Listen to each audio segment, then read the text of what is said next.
Андийское озеро Анди-Хор-Алхар имеет большое значение в истории аварского народа. На берегу этого озера был составлен важный исторический документ «Завещание аварского Нуцала Андуника» своему преемнику Булач-Нуцалу. Первый документ, где был зафиксирован аварский аджам.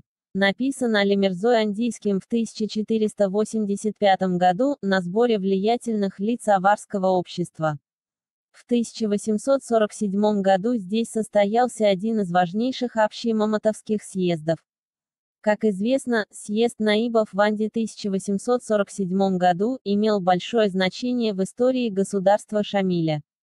На этом съезде обсуждался целый ряд вопросов, которые непосредственно касались внутреннего и внешнего положения имамата.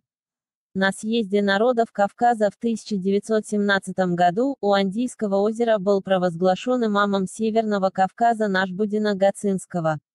Романтического описания этого съезда оставил участник событий, тогда молодой художник из Чиха, почивший впоследствии международную известность Халилбек Мусайсул. Он писал, что по дороге в Анди соединились посланники всего Кавказа, грузины, абхазцы, кабардинцы, черкесы, чеченцы, азербайджанцы, карачаевцы, нагайцы, ингуши, авары и многие другие. И продолжал далее: яркие, впечатляющие дни, проведенные у берегов сияющего зеленого Андийского озера, сверкание оружия, полыхание знамен, топот коней, яркие одежды, высокие тюрбаны знати и темные мрачные фигуры горцев в огромных папахах и величавых бурках, с резкими, обветренными лицами, казавшимися такими же древними, как и их скалистые горы, являются самыми незабываемыми картинами жизни, запечатленными в моем сердце. Страна эта, из многих гор и долин, была единой страной.